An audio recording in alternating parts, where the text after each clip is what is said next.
بسم اللہ الرحمن الرحیم۔ السلام علیکم۔ سائنس کی ترقی اور بڑھتے ہوئے وسائل نے ہمارے معاشرے پر بہت گہرے اثرات مرتب کیے ہیں۔ جہاں سائنسی آلات نے سہولیات پیدا کی ہیں، وہیں مرد و خواتین کے لیے گمراہی کا سامان بھی پیدا ہوا ہے۔ لیکن پھر بھی مفکرین اور محدثین کا یہ نظریہ ہے کہ اگر کوئی بندہ جنت کی نعمتوں اور حوروں کے بارے میں اچھی معلومات حاصل کر لے تو انسان ضرور گناہوں سے دور ہو کر جنت حاصل کرنے کی کوشش کرے گا۔ اگر انسان کو جنت کی حوروں کے بارے میں علم ہو جائے تو وہ کبھی بھی دنیا کے مزوں میں اپنی زندگی برباد نہیں کریں گے۔ علامہ ابن قیم حوروں کے حسن و جمال کا تذکرہ اس طرح کرتے ہیں کہ جنت میں مردوں کے لیے حوریں جو ان کی بیویاں ہوں گی وہ جنتی کی ہم عمر ہوں گی۔ اس کے رخسار گلاب اور سیب کی طرح پیارے ہوں گے، اس کے دانت چمکتے ہوئے موتیوں کی طرح دکھائی دیں گے، ان کی کمریں باریک ہوں گی، ان کے چہرے ایسے خوبصورت نظر آئیں گے، سورج ان کے چہرے کے گرد گھومتا ہوا نظر آئے گا۔ جب جنت کی حوریں مسکرائیں گی تو ان کے دانتوں میں چمک دکھائی دے گی۔ جنتی مرد جب اپنی بیوی حور کو دیکھے گا تو اس کو حور کے چہرے پر میں اپنا چہرہ نظر آئے گا جیسے وہ آئینہ دیکھ رہا ہے۔ اس طرح جنت کی حور کا چہرہ صاف اور شفاف ہوگا۔ اگر جنت کی حور زمین کی طرف آ جائے تو زمین اور آسمان خوشبو سے بھر جائیں گے۔ زمین اور آسمان کی ہر چیز اللہ تعالیٰ کے ذکر میں مشغول ہو جائے گی۔ دنیا اور آسمان میں ساری چیز حور کے نور سے چمک اٹھے گی۔ زمین پر جو بھی چیز ہوگی وہ خدا پر ایمان لے آئے گی۔ اس نے جو سر پر دوپٹہ لیا ہوگا وہ دنیا کی ہر چیز سے بہت بہتر ہوگا۔ حوریں جنتی کی ہر خواہش کو پورا کریں گی۔ جیسے جیسے وقت گزرتا جائے گا جنتی حور کا حسن میں اضافہ ہوتا جائے گا اور وہ جنتی مرد کی محبت میں اضافہ کرتی جائے گی۔ جنتی حور حیض، ولادت اور نفاس سے پاک ہوگی۔ جنتی حور پیشاب، پاخانہ اور جسمانی میل کچیل سے پاک ہوگی۔ وہ ہر وقت خوبصورت اور حسین و جمیل ہی نظر آئے گی۔ یہ نہ تو بوڑھی ہوگی نہ اس کا لباس پرانا ہوگا۔ مرد کو جنت میں جو بیوی حور ملے گی وہ اپنے مرد کے علاوہ کسی کی طرف نظر اٹھا کر نہیں دیکھے گی۔ اس کا دھیان ہر وقت اپنے خاوند کی طرف ہوگا۔ وہ اپنے خاوند کے سوا کسی کی طرف آنکھ اٹھا کر بھی نہیں دیکھے گی۔ وہ آدمی بھی اپنی بیوی حور کے علاوہ کسی کی طرف نہیں دیکھے گا، کیونکہ حور اپنے مرد کو کوئی ایسا موقع ہی نہیں دے گی۔ وہ ہر وقت اپنے پیار میں مرد کو جکڑ لے گی۔ حور اپنے خاوند کو ہر طرح کی سہولت میسر کرے گی۔ جنت کی حور کبھی بھی کسی نے ہاتھ تک نہ لگایا ہوگا۔ قرآن پاک میں اللہ تعالیٰ کا ارشاد ہے کہ محمد صلی اللہ علیہ وسلم آپ خوشخبری دیں ان لوگوں کو جو ایمان لائے اور انہوں نے اچھے اعمال کیے۔ بے شک ان کے لیے ایسے باغات ہیں جن کے نیچے سے نہریں چلتی ہوں گی۔ جب ان کو پھل کھانے کے لیے دیے جائیں گے تو وہ کہیں گے یہ تو وہی ہیں جو ہم کو اس سے پہلے دیے گئے تھے۔ وہ پہلے پھل سے ملتے جلتے ہوں گے اور ان کے لیے جنت میں پاکیزہ بیوی ہوں گی، وہ اس میں ہمیشہ رہیں گے۔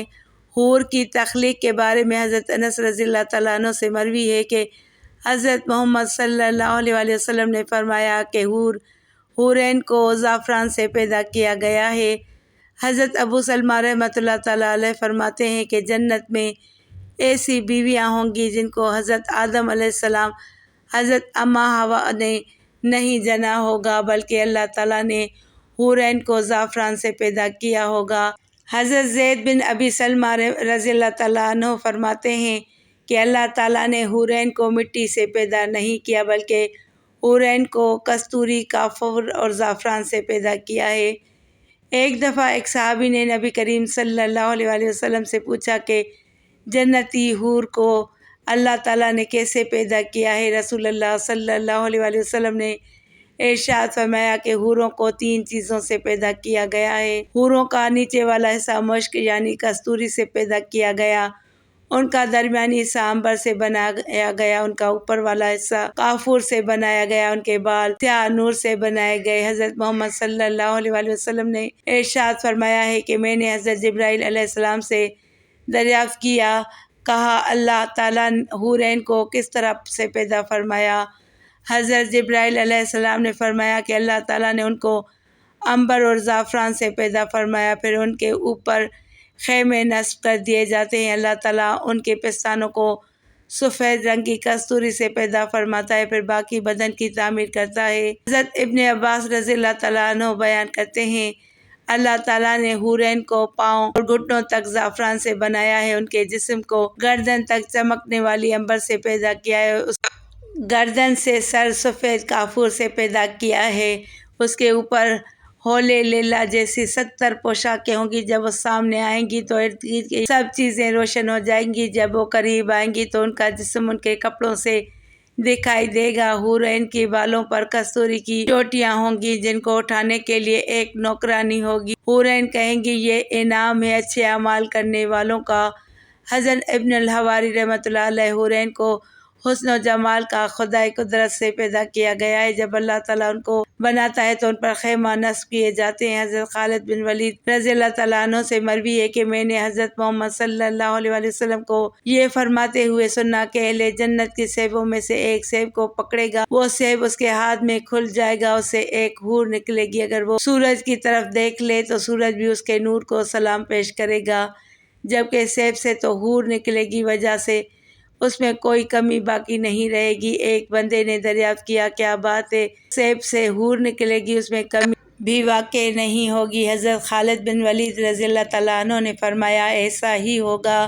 اس کی مثال اس طرح ہے کہ چراغ سے چراغ روشن کیا جاتا ہے تو اس کی روشنی میں کمی نہیں ہوتی، خدا جو چاہتا ہے کر دیتا ہے، اللہ تعالیٰ سب کچھ کرنے پر قادر ہے۔ حضرت اکمہ رضی اللہ تعالیٰ عنہ سے مروی ہے کہ حضرت محمد صلی اللہ علیہ وآلہ وسلم کا فرمان ہے کہ جنت کی حورین تعداد میں تم سے بہت زیادہ ہوں گی، وہ خاوند کے لیے دعا کرتی ہوں گی کہ اے اللہ میرے اس خاوند کے دین کے معاملات میں اس کی مدد فرما، اس کے دل کو دین سے روشن فرما، یا ارحم الراحمین اس کو ہم تک پہنچا دے۔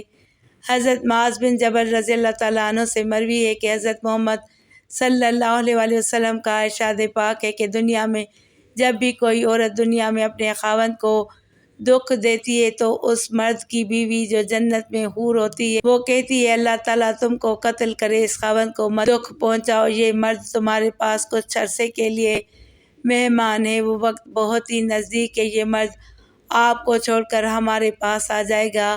حضرت ابن زید رضی اللہ تعالیٰ عنہ سے مروی ہے کہ جنت کی حور کو اللہ تعالیٰ کی طرف سے حکم ہوتا ہے کیا تم اپنے خاوند کو دیکھنا چاہتی ہو جو ابھی دنیا میں ہے؟ وہ کہتی ہے اے میرے خدا کیوں نہیں، میں اپنے خاوند کو ضرور دیکھنا چاہتی ہوں۔ اللہ تعالیٰ اس کے تمام پردے ہٹا دے گا، اس حور اور اس کے خاوند کے درمیان دروازے کھول دیے جاتے ہیں یہاں تک کہ وہ اس کو دیکھ کر پہچانتی جاتی ہے اور وہ اپنے خاوند کو بے چینی سے دیکھتی رہتی ہے۔ وہ اپنے خاوند کو دیر سے آنے والا کہتی ہے۔ جنت کی حورین اپنے خاوند کا اس قدر انتظار کر رہی ہوتی ہیں جیسے دنیا میں مرد گھر سے دور چلے جاتے ہیں تو اس کی بیوی اپنے خاوند کا انتظار میں بے چین ہوتی ہے۔ حضرت ابو ہریرہ رضی اللہ تعالیٰ عنہ سے روایت ہے کہ حضرت محمد صلی اللہ علیہ وآلہ وسلم نے فرمایا کہ جو جنت میں سب سے پہلے داخل ہوں گی ان کے چہرے 14ویں رات کے چاند کی طرح روشن نظر آئیں گے۔ اس شخص کے لیے جنت میں 2 حورین ہوں گی، ان کا جسم کپڑوں کی باریکی کی وجہ سے نظر آئے گا، ان کی پنڈلیوں کا گودا گوشت سے بھرا ہوا نظر آئے گا، جنت میں کوئی بھی شخص بغیر کھانے کے نہیں ہوگا۔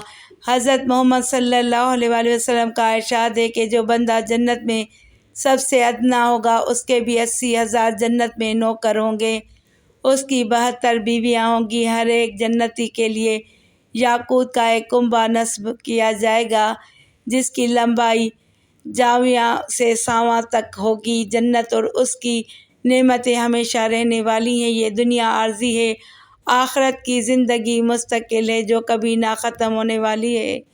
یہ سب کچھ انسان کے اپنے آپ پر ہے کہ وہ اچھے کام کر کے جنت میں اعلیٰ مقام حاصل کرے گا یا پھر اس دنیا میں برے اعمال کر کے اپنی آخرت کو تباہ کرے گا۔